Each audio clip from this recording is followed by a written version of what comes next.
Hi, it's Shamel Lane with the third episode in the video series for Pretty Paper Party, and I'm starting where we left off before. So I had these two embellishments that I created on the sticker sheet, and I'm ready to take these two layered embellishments and turn them into a layout. So I'm going to take you through that from start to finish. This is just how I would work if I had created the embellishments first.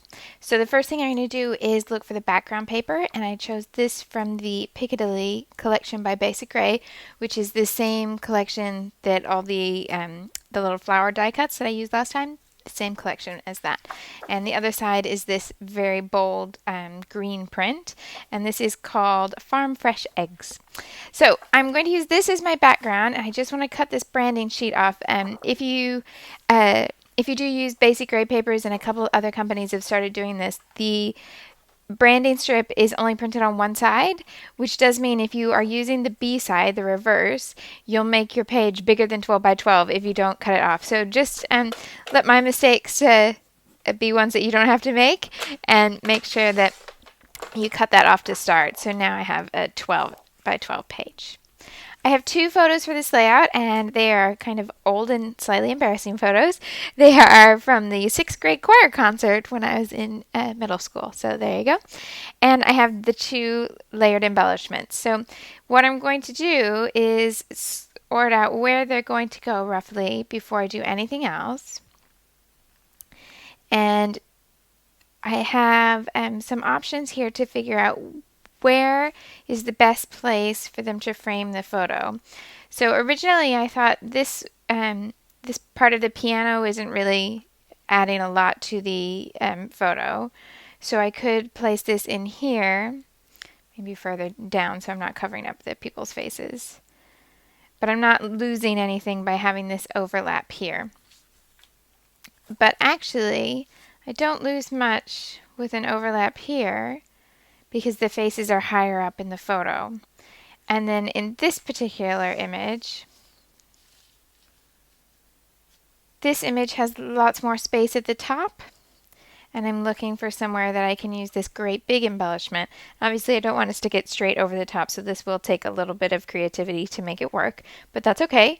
But I think that this combination will work better because I have this free space up here, and I might even overlap the images just a little bit to get even more room, because there's not a lot of value here that I'm going to lose if I overlap these two pictures just a little bit. So that's the sort of thing that I'm thinking about when I have two big embellishments.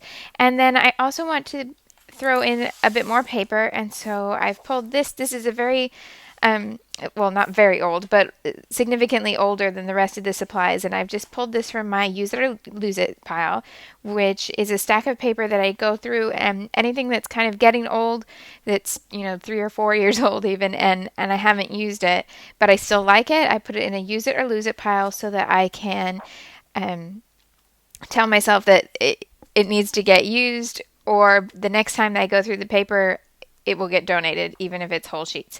So I go through my paper racks every time they get a bit too crowded, and I just want to make sure that the paper doesn't just get to the bottom of this shelf and then stack up, because I tend to use what I like on the top shelf, the top of each layer, and that can make it it can make it tempting to ignore the papers underneath and just use the new stuff.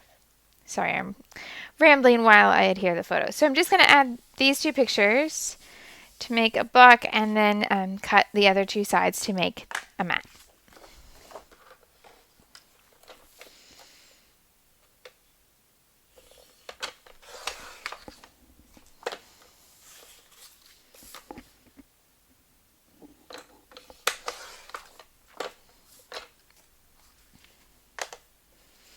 And I know I want this to go as close to this side of the layout as possible, so I'll have as much room to include this. And what will end up happening is this is going to go off the side of the page.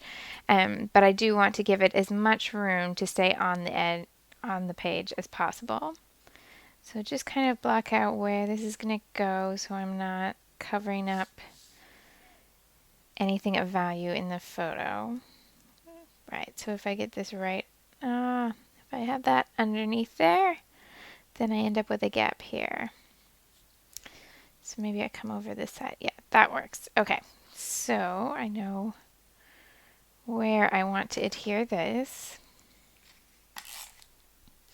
And this is what I do. I just leave it in the same place and run the adhesive under the four corners so I don't pick it up and then misjudge the placement.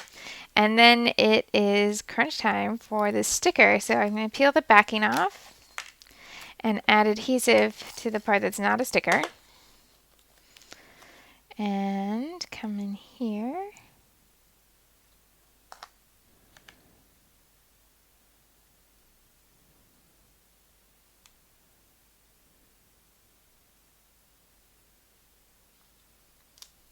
And stick that down.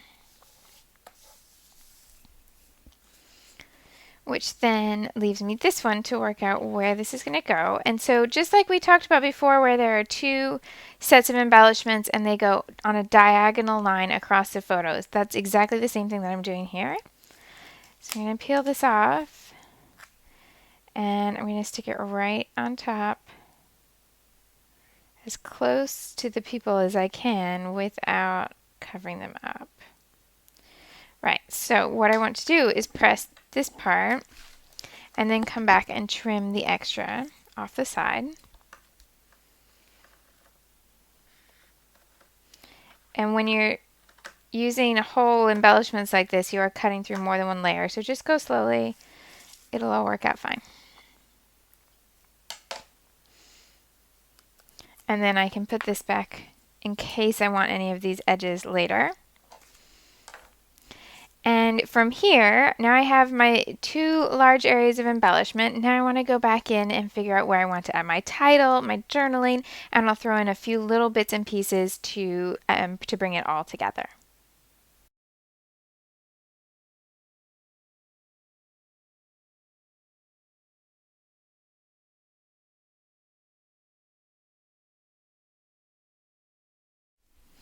So I started with the title, and that goes across here. And what I wanted to do was I actually did something that I don't like doing to show you the difference.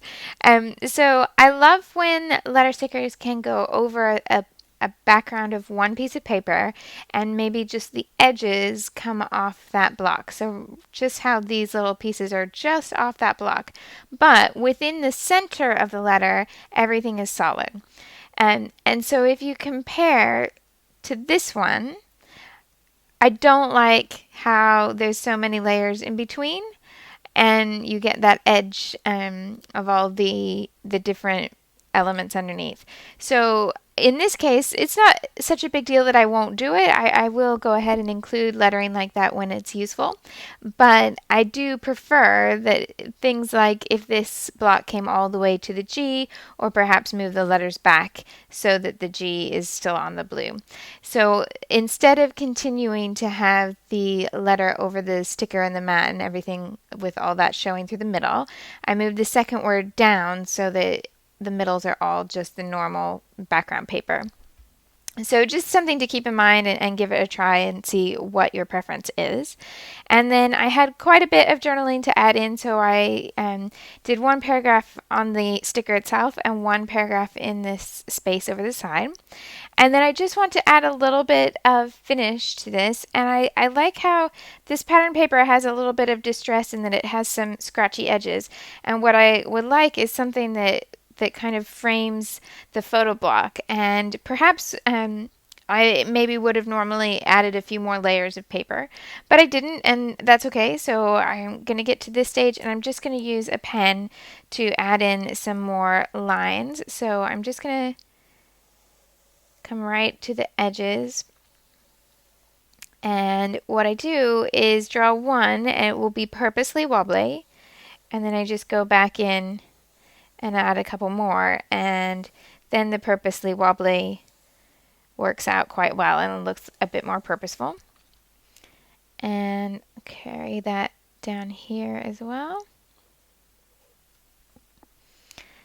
And that's pretty much here. Most of the frame that's on show. Yeah. So I think I may add just a tiny bit of embellishment to this corner. I'm just going to have a look at some options and see what might work. But I'm thinking perhaps just something over here, but maybe I'll leave it empty. So have a look and see what I can use to finish it off. Come up with a master plan to finish it off. And originally I was thinking something here, but I actually think up at this top corner is a little bit better. And on the sticker sheet that I started out with, I have this small border sticker. So this is the same sticker line as this large circle and the journaling square. And I'm just going to add this flush to the top of the page. And then repeat a couple little elements. So I have the green scallop circle that I used before, and a butterfly. And I'm going to look to see if perhaps there's a little flower or circle that I could layer from that same pack that I was using before. Looks like this might be the best one. So just adhere these, and this is going to go right off the edge of the page.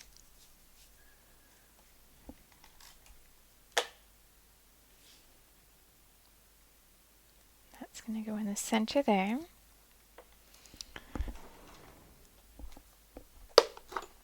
Somewhere I have my foam squares.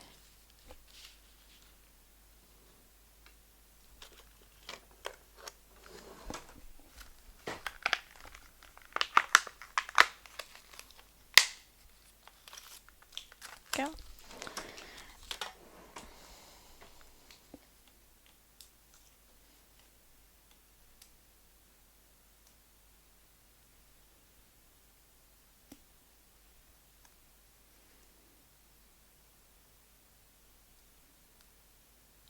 Butterfly and a button, but I do have one more green button, so that works out just right. Last green button.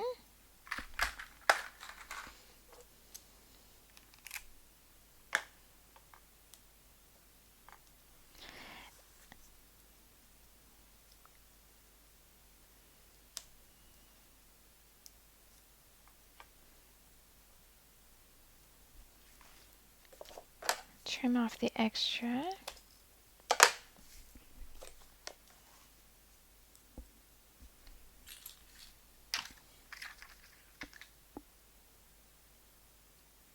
I think I need,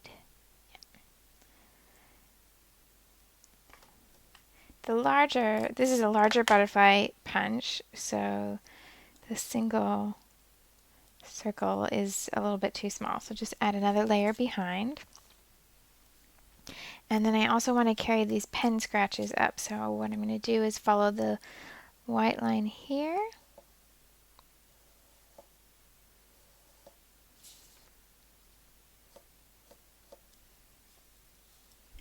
There we go. And then I'm just going to add one little bit of writing to pull it all together.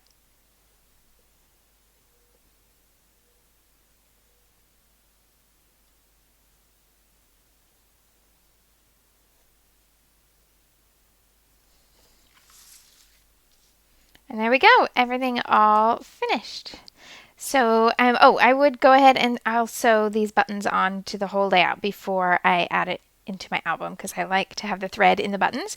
But other than that, it's all complete, and that's how I would work with the two pre-made embellishments. Put them diagonally across a photo, and then evaluate to see if the space that's left is better left alone or filled with a smaller embellishment, and the title the opposite corner. So we're working essentially in a big X, two diagonals, and the photos are where those two lines meet.